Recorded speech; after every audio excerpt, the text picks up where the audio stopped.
Hello दोस्तों, आपके अपने यूट्यूब चैनल लॉजिकल मैथमेटिक्स में स्वागत है। और आज से मैं शुरू कर रहा है बिहार एसएससी सीजीएल के लिए मैथ एंड रीजनिंग के प्रैक्टिस से। फ्रेंड्स, बिहार एसएससी सीजीएल में 150 प्रश्न पूछा जाएगा और 75 प्रश्न जीके एंड जीएस से रहेगा और 75 प्रश्न मैथ एंड रीजनिंग से रहेगा। फ्रेंड्स, आज से मैं बिहार एसएससी सीजीएल का जो प्लेटफॉर्म का वॉल्यूम 1 बुक आया हुआ है उसमें के मैथ एंड रीजनिंग के प्रश्न को डिस्कस करेंगे। अगर आप इस 20 सेट को मेरे साथ प्रैक्टिस कर लेते हैं तो आपका बहुत सारा मैथ एंड रीजनिंग क्लियर हो जाएगा। फ्रेंड्स, आज मैं मैथ्स के सारे क्वेश्चंस को डिस्कस करेंगे। हो सकता है बहुत टाइम लगेगा, बट आपका 25 क्वेश्चन है तो 25 टाइप क्लियर हो जाएगा। अगर आप इस सीरीज को शुरू से अंत तक देख लेते हैं, 20 सेट को अगर आप देख लेते हैं तो आपका 25 गुने 20 सेट है तो 25 दूना 50, 500 मैथ्स का क्वेश्चन और 1000 रीजनिंग का क्वेश्चन क्लियर हो जाएगा। तो मेरे साथ इस वीडियो के अंत तक आप ध्यान से बने रहिए। आपका 25 क्वेश्चन क्लियर हो जाएगा और 25 टाइप भी क्लियर हो जाएगा। तो चलिए देर न करते हुए वीडियो को शुरू करते हैं। अगर अच्छा लगेगा तो लाइक, शेयर एंड सब्सक्राइब करना न भूलिएगा। फ्रेंड्स, पहला क्वेश्चन है, किसी समबाहु त्रिभुज में जिसके आंतरिक कोणों का योग और बाह्य कोणों का योग का अनुपात 5:1 हो तो समबाहुभुज में कुल कितनी भुजाएं होगी। तो इसको बनाने के लिए कुछ नहीं करेंगे फ्रेंड्स। किसी समबाहुभुज में जिसके आंतरिक कोणों का योग और बाह्य कोणों का योग का अनुपात है 5:1, तो समबाहुभुज में कुल कितनी भुजाएं है। तो भुजा पूछ रहा है तो कुछ नहीं करेंगे, अनुपात दिया है क्या क्या चीज़ का, जिसके आंतरिक कोणों का योग। तो आंतरिक कोणों का योग हम लोग क्या जानते हैं, n-2 अब गुना में होता है 180 डिग्री आंतरिक कोणों का योग।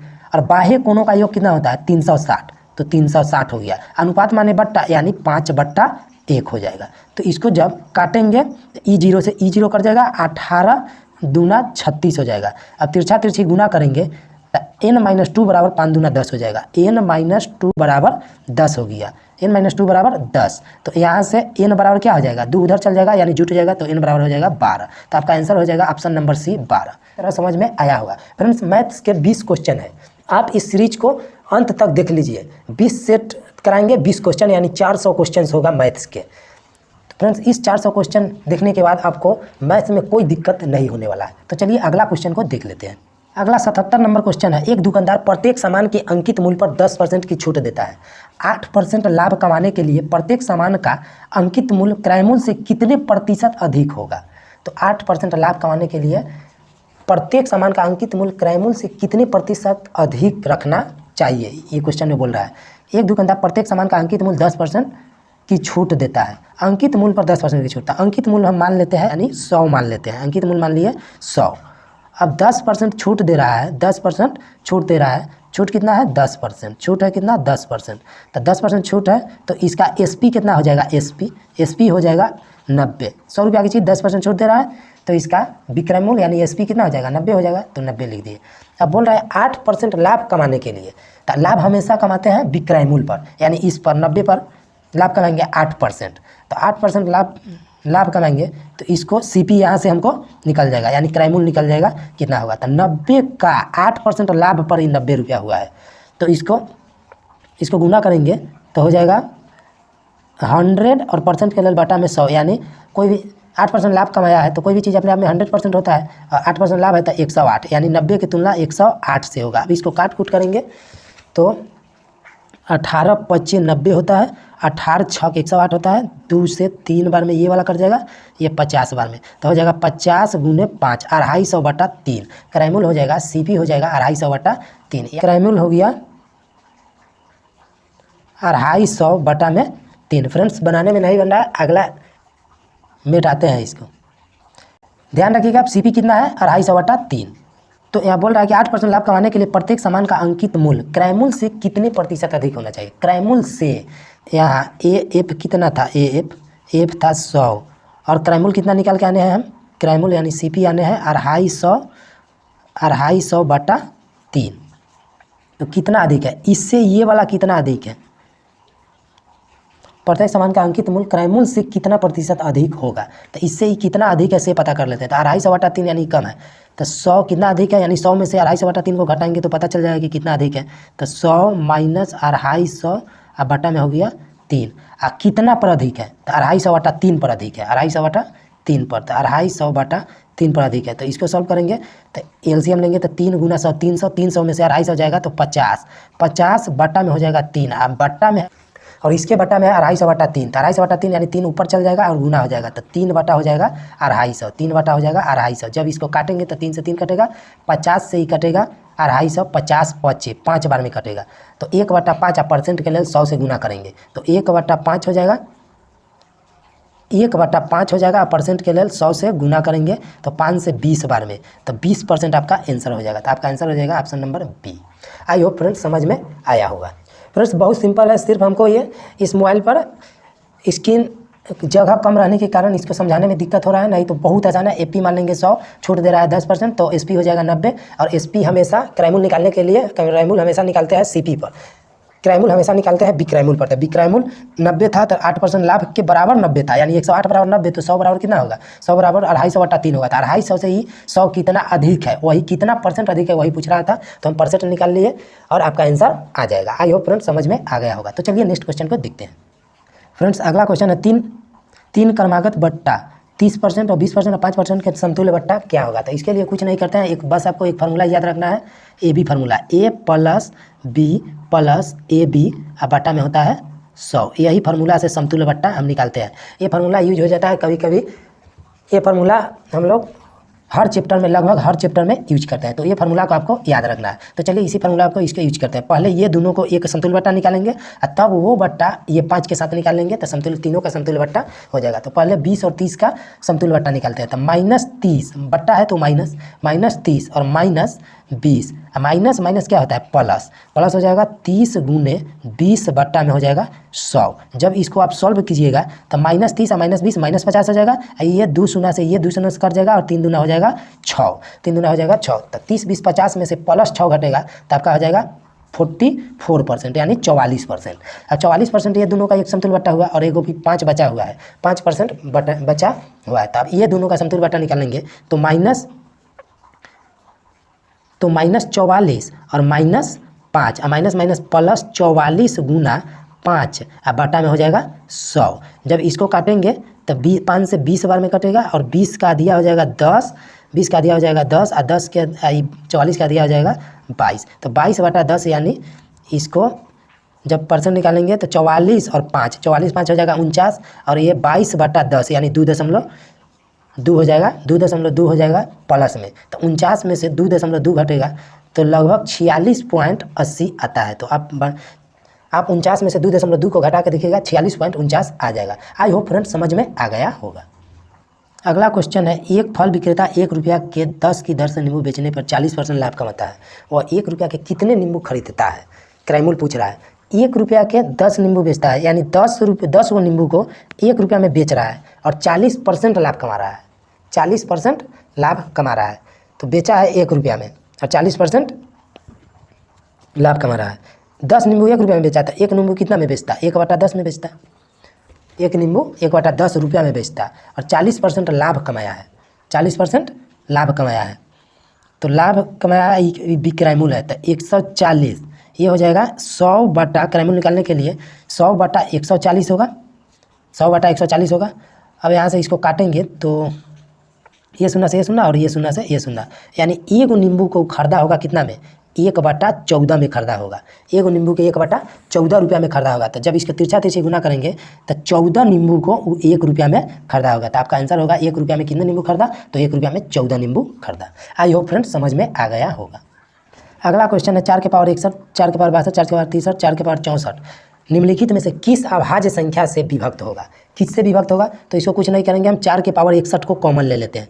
4 के पावर 61 को जब कॉमन लेंगे, यानी 4 के पावर 61 को जब कॉमन लेंगे तो यहाँ बच जाएगा 1 प्लस यहाँ बच जाएगा 4 के पावर 1 यानी 4 हो जाएगा, प्लस आगे बच जाएगा 4 के पावर 2 यानी 4 चौका 16 बच जाएगा, और फिर आगे बच जाएगा 4 के पावर 3 यानी 4 के क्यूब 64, इतना बच जाएगा। तो 4 के पावर 61 और गुना में इसको जब जोड़ेंगे तो 64 और 16 80 और 4 84 1 85 आएगा, तो 85। तो इसको ऑप्शन से भी रख के चेक कर लेंगे कि किससे कट रहा है। 3 से कटेगा 85 नहीं कटेगा, 11 से कटेगा नहीं कटेगा, 13 से कटेगा नहीं कटेगा, 17 × 5 = 85, 17 से कट जाएगा। तो आपका आंसर हो जाएगा ऑप्शन नंबर डी। अगला है 2.3 के पावर क्यू माइनस 0.027 बटा 2.3 के पावर 2 प्लस 0.69 प्लस 0.09। तो इसको बनाने के लिए कुछ नहीं करेंगे, बस आपको कुछ फार्मूला याद रहना जरूरी है। फ्रेंड्स 82 नंबर क्वेश्चन है, एक व्यक्ति को कुल धन का 3/8 भाग मिला तथा उसके मित्र को शेष धन का 3/8 भाग मिला। यदि दोनों के भागों का अंतर 36 रुपया हो तो कुल धन कितना था। तो पहला व्यक्ति को 3/8 धन मिला और दूसरा व्यक्ति को भी 3/8 भाग मिला। जब इसका एलसीएम लेंगे तो हमको 8 प्राप्त होगा। तो एलसीएम को ही मान लेते हैं कुल। जब भी ऐसा क्वेश्चन रहे तो ऐसे लिख के और एलसीएम लेंगे और एलसीएम को ही कुल धन मान लेंगे। तो 8 कुल धन हो गया। तो पहला व्यक्ति को 8 का 3/8 मिल रहा है। 8 का 3/8 तो 8 से 8 कट जाएगा।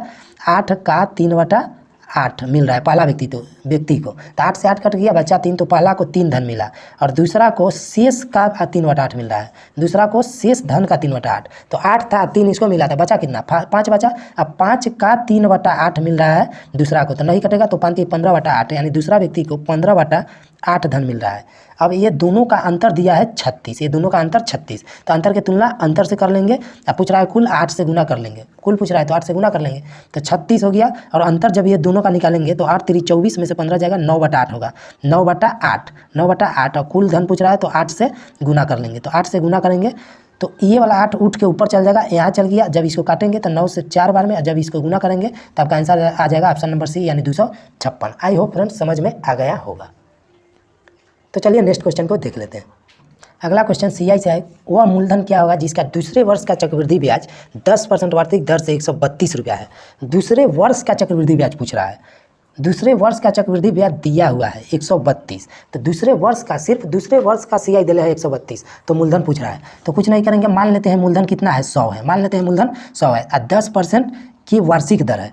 तो पहले वर्ष तो सीआई ऐसा ही सामान रहता है। तो पहले वर्ष 10% इसका निकालेंगे तो हो जाएगा 10। तो इसमें जोड़ेंगे तो 110 रुपया हो गया। अब 110 पर भी 10% लगेगा, यानी दूसरे वर्ष में दोनों पर ब्याज लगता है। सीआई है, सीआई में दोनों पर ब्याज लगता है, मूलधन पर भी और ब्याज पर भी। तो 110 का 10% जब निकालेंगे तो हो जाएगा 11। 110 का 10% निकालेंगे तो हो जाएगा 11। तो आपका दूसरे वर्ष का सीआई दिया हुआ है तो हम दूसरे वर्ष का भी सीआई निकाल लेते हैं, सिर्फ सीआई।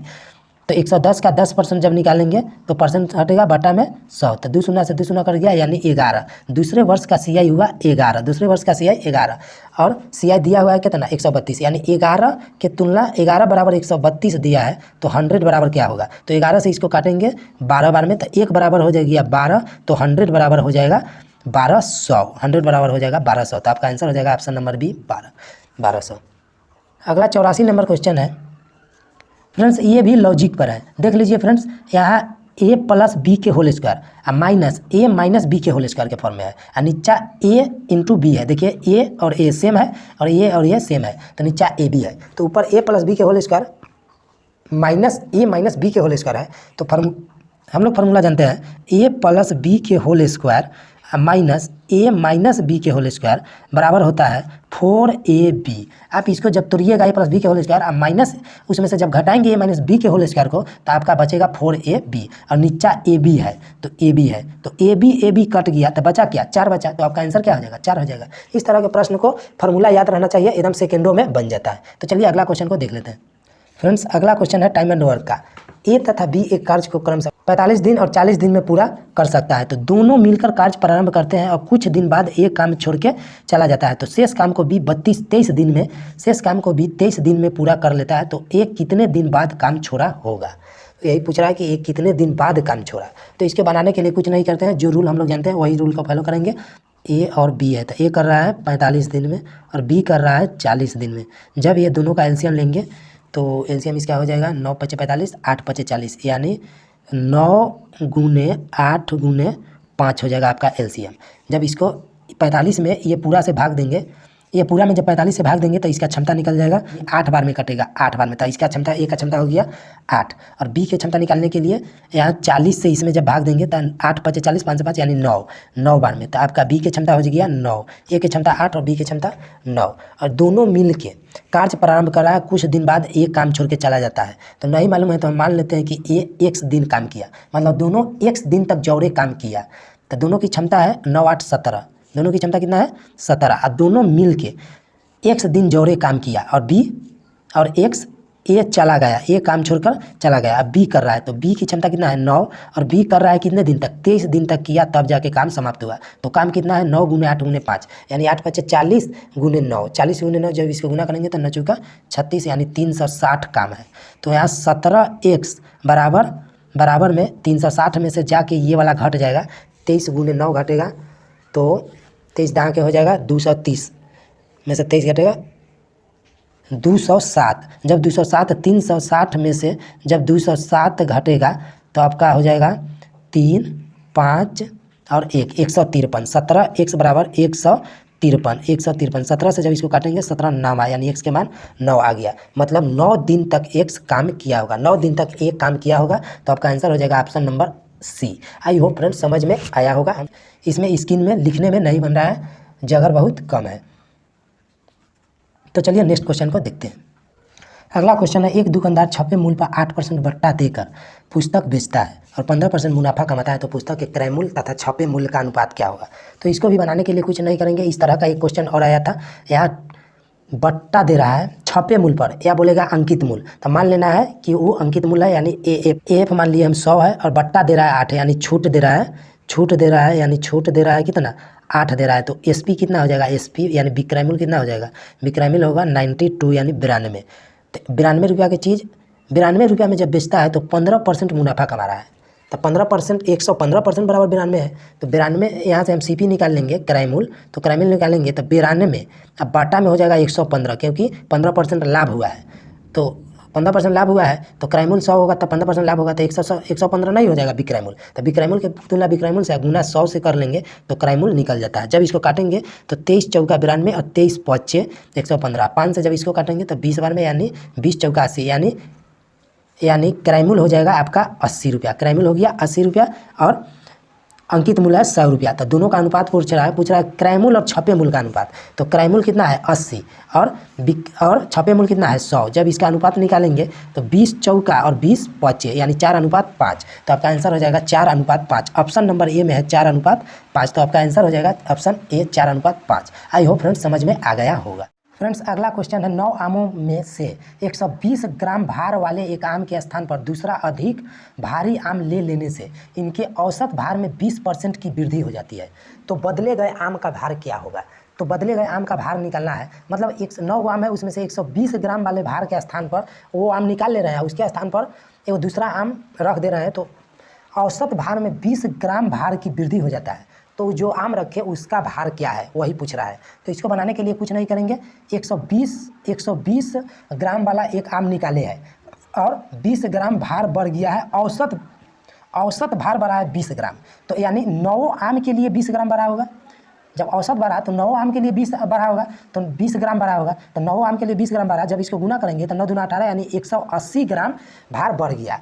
180 ग्राम भार बढ़ गया। अब पहले से 120 निकाले यानी 120 तो ही है ही, और उसके बाद 180 ग्राम बढ़ा तो 120 प्लस 180 यानी कुल दूसरे आम का वजन हो जाएगा। इसको जब जोड़ेंगे तो 8 10 के 0 हासिल 1 1 2 1 3 यानी 300। तो वह दूसरा आम जो रखे हैं उसमें उसका वजन है 300 ग्राम। तो आपका आंसर हो जाएगा ऑप्शन नंबर डी यानी 300 ग्राम।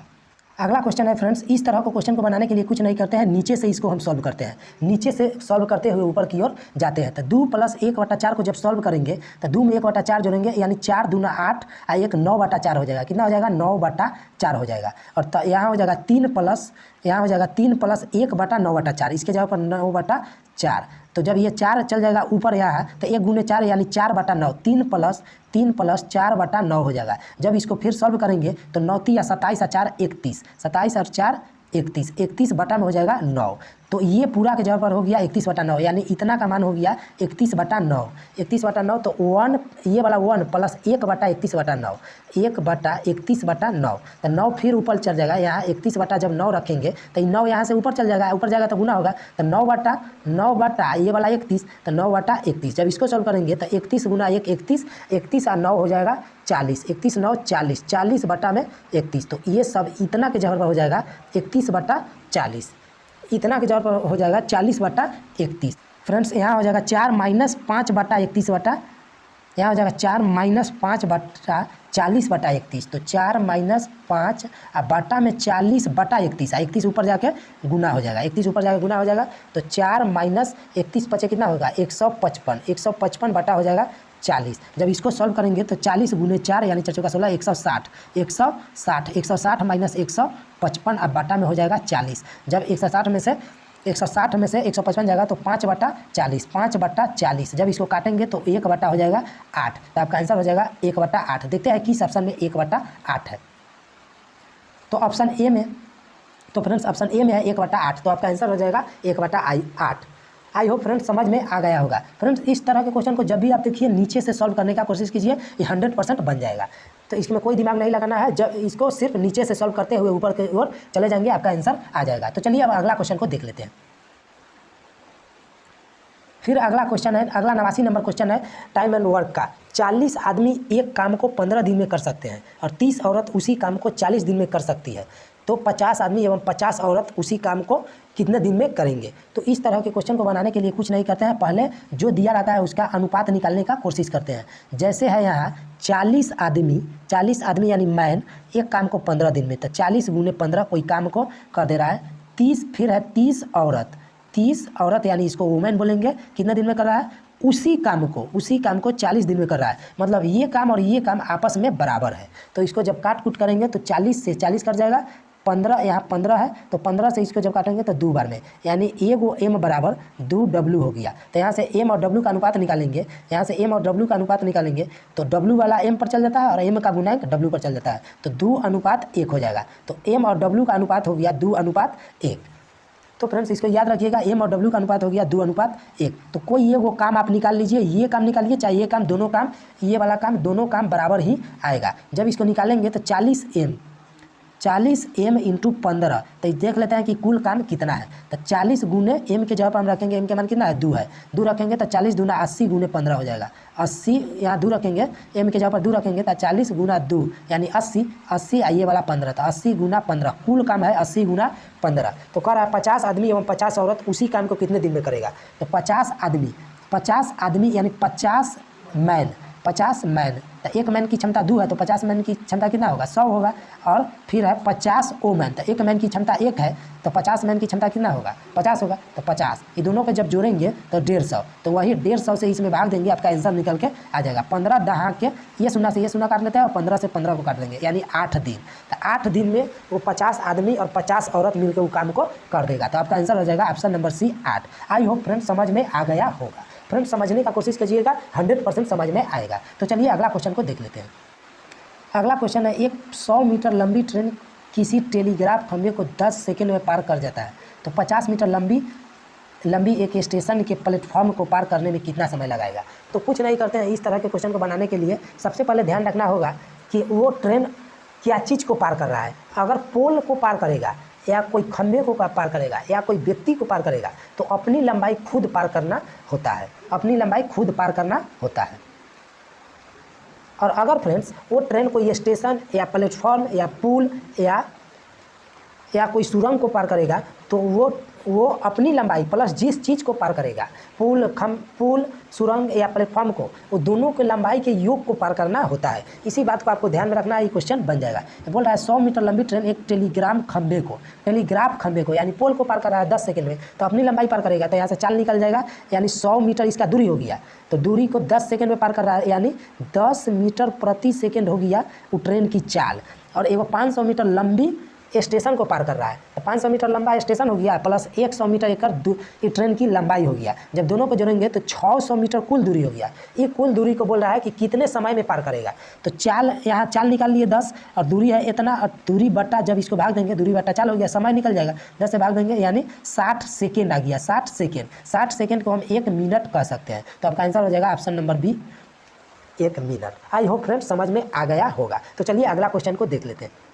अगला क्वेश्चन है, कुछ वर्षों बाद 1000 रुपया प्रति वर्ष 7.5% की दर से सरल ब्याज पर 2500 रुपया होगा, तो वर्षों की संख्या ज्ञात करना है। तो ये बोला ना, कुछ वर्षों के बाद 1000 रुपया प्रति वर्ष की दर से सरल ब्याज पर यानी साधारण ब्याज बोल रहा है।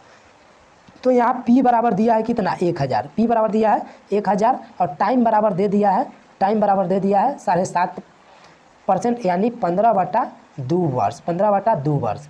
और यहाँ से आप 2500 रुपया होगा, यानी मिश्रधन दे दिया है 2500, मिश्रधन यानी अमाउंट दे दिया है 2500, अमाउंट दे दिया है 2500। तो यहाँ से ऐसा ही निकाल लेंगे, कितना हो जाएगा, कुल धन हो गया 2500, 1000 रुपया दिया लगाया और 2500 हो गया। तो ये ब्याज कितना मिला, 1500 मिला, तो ब्याज 1500 हो गया। तब यहाँ से समय ना पता कर लेंगे, समय बराबर होता है SI × 100 यानी 1500 और गुना में हो जाएगा 100 और बटा में होता है P × T। तो P कितना है 1000 और गुना में T के मान कितना है 15/2, 15/2। तो 2 नीचे न रखे, 2 ये वाला 2 ऊपर चल जाएगा, यहाँ चल जाएगा। जब इसको काटेंगे तो 3 शून्य से 3 शून्य पहले काट लेते हैं, 1 शून्य 2 शून्य 3 शून्य, 1 2 और 3 शून्य काट लिए। अब 15 से ये वाला 15 कट गया तो बचा यहाँ 10 × 2, तो 10 × 2 कितना होगा 20 होगा। तो आपका आंसर हो जाएगा 20 वर्ष। तो ऑप्शन नंबर सी हो जाएगा 20 वर्ष, ऑप्शन सी हो जाएगा 20 वर्ष। आई होप फ्रेंड्स समझ में आ गया होगा। तो चलिए अगला क्वेश्चन को देख लेते हैं। अगला क्वेश्चन है 92 नंबर, इसका लघुत्तम समावर्तक निकलना है। फ्रेंड्स जब भी बट्टा वाला का लसा या मसा निकलना होगा, अगर लसा निकलना होगा यानी LCM निकलना होगा तो कुछ नहीं करते हैं, ऊपर वाला जितना रहता है उसका लसा निकालते हैं यानी LCM निकालते हैं, और नीचे वाला जितना रहता है उस सब का HCF निकालते हैं, HCF निकालते हैं। तो यहाँ लसा और मसा पूछेगा तो ऊपर वाला का मसा निकालेंगे और नीचे वाला का लसा निकालते हैं। सिर्फ आपको ये 2 बात ध्यान रखना है कि अगर लसा पूछे तो ऊपर का लसा नीचे का मसा, अगर मसा पूछे तो ऊपर का मसा और नीचे का लसा। तो इसी तरह इसको जब बनाएंगे तो लसा पूछ रहा है तो ऊपर वाला का लसा यानी 5 7 8 का लसा निकालेंगे, 5 8 7 का लसा निकालेंगे तो 280 आता है। और जब इसका मसा निकालेंगे 7 8 और 9 का मसा तो 1 आएगा। कुछ कॉमन नहीं है तो 1 कॉमन है, इसमें कॉमन क्या है 1 है और कुछ तो है नहीं, तो मसा कॉमन है ना होता है तो 1, तो 280/1 280 ही आंसर होगा। तो आपका आंसर हो जाएगा 280। आई होप फ्रेंड समझ में आ गया होगा। सिर्फ आप ध्यान से देखते जाइए, आपको सभी क्वेश्चन बहुत ही अच्छे से समझ में आएगा। फ्रेंड्स 93 नंबर क्वेश्चन है, 6 वर्ष पूर्व कुणाल और रोहित की आयु का अनुपात दिया है इतना और 4 वर्ष बाद इनकी आयु का अनुपात इतना होगा। तो रोहित की वर्तमान आयु पूछ रहा है, तो कुछ नहीं करेंगे, पहले कुणाल और रोहित का 6 वर्ष पहले का आयु दिया है, 6 वर्ष पूर्व का आयु है, 6 वर्ष पूर्व का आयु है कितना 6:5 और 4 वर्ष बाद का आयु दिया है, 4 वर्ष बाद का आयु दिया है 11:10। तो यहाँ से अंतर कितने का है, इधर 6 और 4 में अंतर कितने का है, अंतर है 6 4 10 का। तो ये दोनों में भी दोनों बगल अंतर समान रहना चाहिए। अगर समान नहीं रहता है तो समान करने का हम कोशिश करते हैं। तो इधर तो अंतर समान है, इधर 5 और 10 में अंतर 5 का, इधर 6 और 11 में अंतर 5 का, तो अंतर तो समान है। तो अंतर की तुलना अंतर से। अब पूछ रहा है रोहित की वर्तमान आयु, तो रोहित को हम 6 वर्ष पहले का आयु ज्ञात कर लेते हैं। रोहित के 6 वर्ष पहले का जब आयु ज्ञात करेंगे तो 5 से 5 काटा यानी 10। रोहित का 6 वर्ष पहले का आयु हुआ 10 वर्ष। तो अभी का आयु यानी वर्तमान में कितना होगा, 6 वर्ष पहले 10 साल के था तो अभी कितना का होगा, 6 जोड़ देंगे यानी अभी 16 वर्ष का था। तो आपका आंसर हो जाएगा 16 वर्ष। आई होप फ्रेंड्स समझ में आ गया होगा। तो चलिए अगला क्वेश्चन को देख लेते हैं। फ्रेंड्स अगला क्वेश्चन है, एक दुकानदार ने 12,000 रुपया में एक टेलीविजन एवं 8800 रुपया में एक टेप रिकॉर्डर बेचा। यदि इस टेप रिकॉर्डर में उसको टेलीविजन पर 4% की हानि हुई, टेलीविजन पर 4% की हानि हुई और टेप रिकॉर्डर पर 10% का लाभ हुआ, तो उसके कुल लाभ या हानि प्रतिशत बताना है कि क्या होगा। तो कुछ नहीं करेंगे, ये 12,000 रुपया में टेलीविजन बेचा और 8800 रुपया में टेप रिकॉर्डर बेचा। तो 12,000 और 8800 जब ये दोनों को जोड़ेंगे, 12,000 8800 को जोड़ेंगे तो आपका 12 8 20 20,800 होगा, 20,800 रुपया के उस सामान बेचा यानी SP हो गया 20,800। और बोल रहा है कि यदि इस व्यापार में उसको टेलीविज़न पर 4% हानि हुआ है, 12,000 रुपया की चीज़ 12,000 में बेचा है 4% हानि के बराबर, 12,000 रुपया है 4% हानि के बराबर। जब इसको विक्रयमूल है 4% हानि के बराबर है ये, तो जब 4% हानि है तो इसका विक्रयमूल कितना हुआ होगा। कोई भी अपने आप में 100% होता है तो 100 में 4% हानि यानी 96। ये 96% का मान इतना है, 100 से गुना कर लेंगे तो क्रयमूल निकल जाएगा क्या चीज़ का, क्रयमूल निकल जाएगा टेलीविज़न का। तो 96 से बड़ी 8 12 8 है 96 8, तो यहाँ 1000 हो जाएगा, 1000/8 यानी जब इसको 4 से काटेंगे 2 बार में, 4 से 25 बार में और ये 2 से काटेंगे 500 बार में, 500 बार में, तो 25 × 500 हो जाएगा 25 × 5 125, 25 × 5 125 यानी 12,500। और 10% टेप रिकॉर्डर पर लाभ हुआ है। और टेप रिकॉर्डर बेचा कितना में 8800 में, तो 8800 में बेचा है, तो 8800 में बेचा है, 8800 में बेचा है और 10% लाभ हुआ है यानी 110% के बराबर ये 8800 है। और 100 से गुना कर लेंगे तो यहाँ से भी CP निकल जाएगा, क्राइमूल निकल जाएगा किसका, टेप रिकॉर्डर का। तो ये शून्य से ये शून्य 11 8 7 88 और ये शून्य यानी 80, 80 × 100 यानी 8000 हो गया टेप रिकॉर्डर का क्रय मूल्य, अगर क्रय मूल्य पूछता तो टेलीविजन का क्रय मूल्य 12,500 और टेप रिकॉर्डर का क्रय मूल्य 8,000। जब ये दोनों को जोड़ेंगे तो 12 8 20,500, 20,500 हो जाएगा। तो खरीदा है 20,500 में, खरीदा है 20,500 में और बेचा 20,800 में, तो फायदा कितना हुआ? 300 का लाभ हुआ। तो 300 का लाभ हुआ तो ऑप्शन किस ऑप्शन में 300 लाभ है? 300 का लाभ हुआ। तो देख लेते हैं किस ऑप्शन में 300 लाभ है। ऑप्शन डी में 300 लाभ है, तो आपका आंसर हो जाएगा ऑप्शन नंबर डी। तो चलिए नेक्स्ट क्वेश्चन को और देख लेते हैं। फ्रेंड्स अगला क्वेश्चन है, एक बांस के खंभे को 8 फुट लंबाई और 6 फुट चौड़ाई या 10 फुट ऊंचाई वाले घर में रखा जाता है। यदि खंभे फर्श का एक कोना एवं छत के विपरीत कोने को छूता है तो खंभे की लंबाई ज्ञात करना है।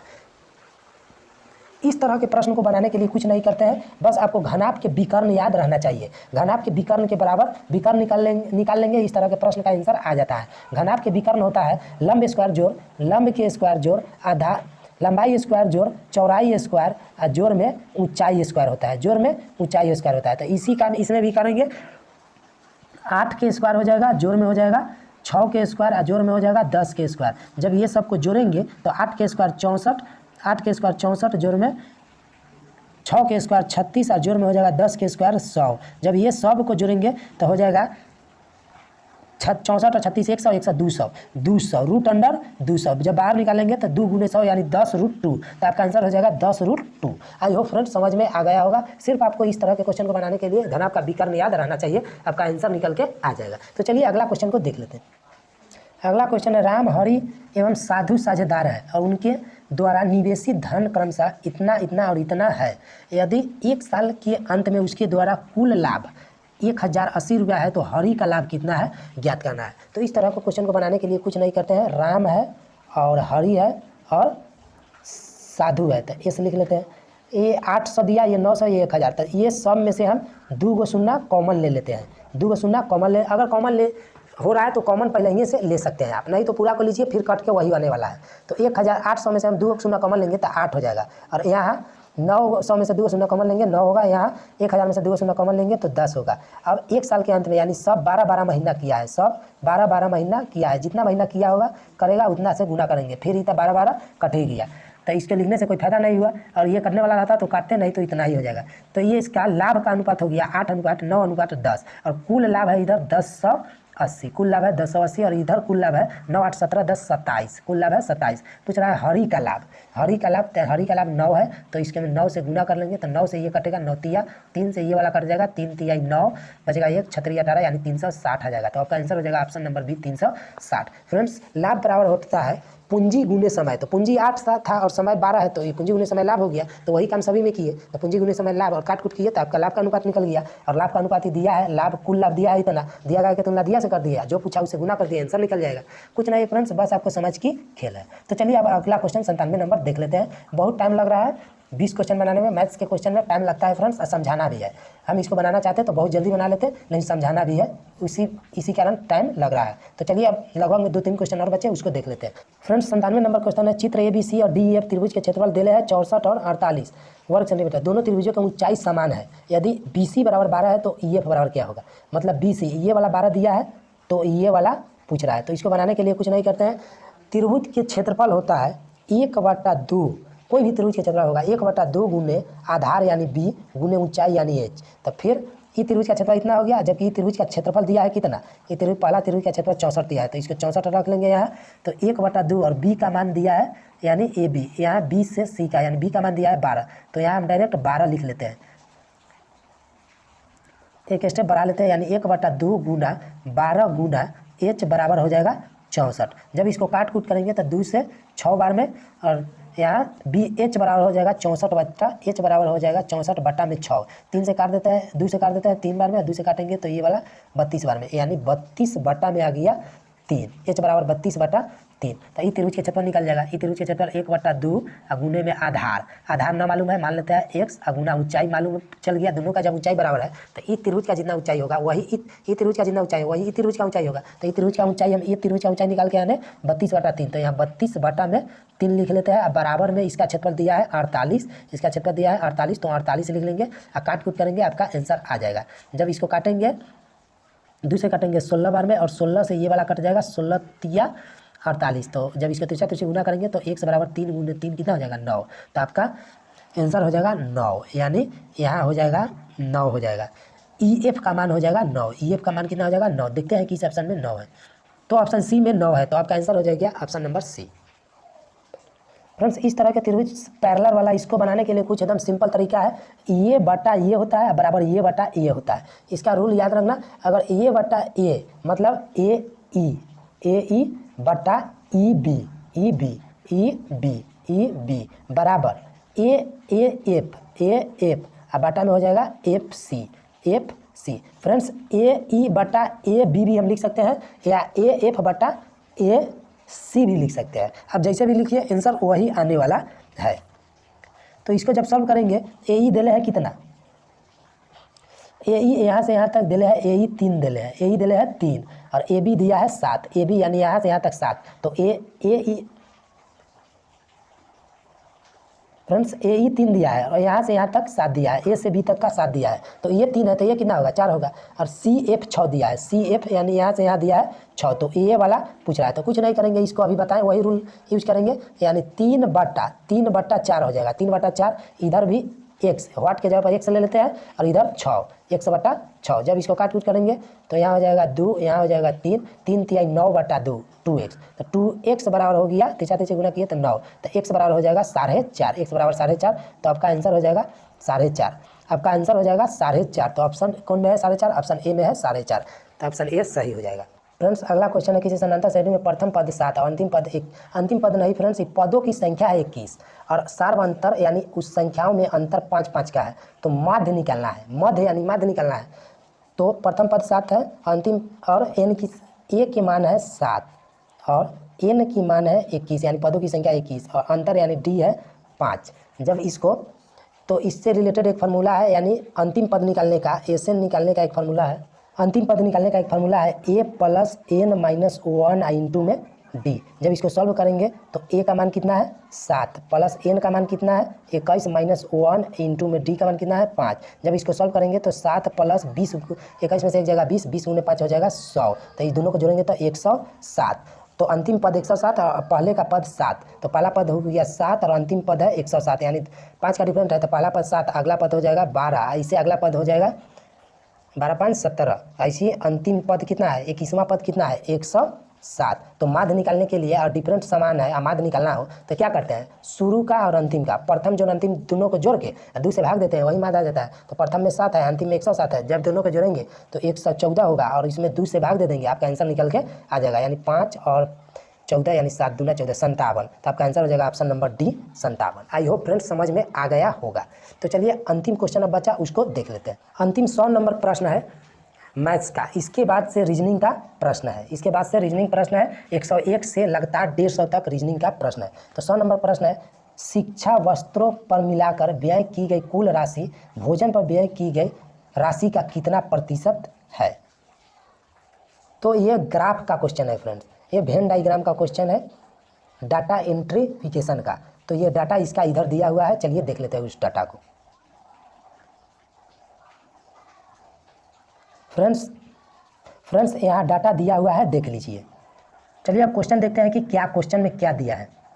क्वेश्चन क्या पूछ रहा है फ्रेंड्स, क्वेश्चन पूछ रहा है शिक्षा तथा वस्त्रों पर मिलाकर व्यय की गई कुल राशि, शिक्षा तथा वस्त्र पर मिलाकर, क्या क्या चीज़ पर, शिक्षा और वस्त्र मिलाकर व्यय की गई कुल राशि। तो देख लेते हैं इधर शिक्षा और वस्त्र पर कितना राशि खर्च हो रहा है, शिक्षा और वस्त्र पर। याद रखना फ्रेंड्स, शिक्षा और वस्त्र पर,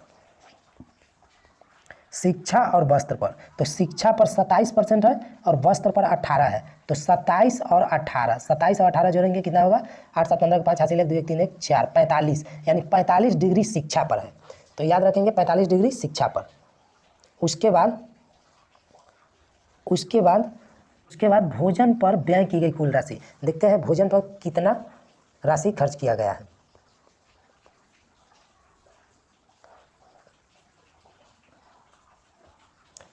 भोजन पर 90% व्यय किया, तो भोजन पर 90% व्यय किया, भोजन पर कितना परसेंट 90%, और शिक्षा और वस्त्र पर 45%। तो बोल रहा है कि शिक्षा और वस्त्र पर व्यय किया गया कुल राशि, भोजन पर व्यय किया गया कुल राशि का कितना परसेंट है, भोजन पर व्यय किया गया कुल राशि का कितना परसेंट है। तो शिक्षा और वस्त्र पर किया गया 45 डिग्री और भोजन पर कितना किया गया 90%। ये 90%, ये 45 जो है ये 90% का कितना परसेंट है, तो 50% है। ये देख ही से लग रहा है कि 90% है, 50% है यानी अधिया है तो 50% है। ऐसे भी निकालेंगे, परसेंट के लिए 100 से गुना करेंगे तो 45 दूना हो जाएगा 90 और 2 से काटेंगे 50 बार में। भोजन पर कितनी, भोजन पर खर्च किया गया राशि, शिक्षा और वस्त्र पर खर्च किया गया कुल राशि, भोजन पर व्यय किया गया कुल राशि का 50% है, तो आपका आंसर हो जाएगा 50%। तो देखते हैं किस ऑप्शन में 50% है।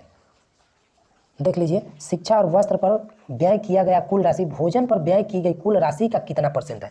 तो शिक्षा पर वस्त्र पर किया था 45% और भोजन पर किया था 90%। और कितना परसेंट है, तो परसेंट के लिए 100 से गुना, तो 45 दूना 90, 2 से 50 बार में, तो आपका आंसर हो जाएगा 50%। आई होप फ्रेंड्स समझ में आ गया होगा और वीडियो अच्छा लगा होगा। फ्रेंड्स अगर वीडियो अच्छा लगा है और सीरीज पसंद आया है तो लाइक शेयर और सब्सक्राइब कर दीजिएगा, जिससे मैं फिर अगला वीडियो जल्द ही लेकर आऊँ। अब अगला वीडियो लेकर आएंगे रीजनिंग का फ्रेंड्स, 50 क्वेश्चन उसमें डिस्कस करेंगे। फ्रेंड्स टाइम लगता है बट समझ में आ जाएगा, और सीरीज के अंतिम तक और सीरीज को आप कंटिन्यू फॉलो करते रहिए, आपको 100% समझ में आएगा और मैथ्स में अच्छा स्कोर हो जाएगा। तो चलिए मिलते हैं नेक्स्ट क्लास में। जय हिंद।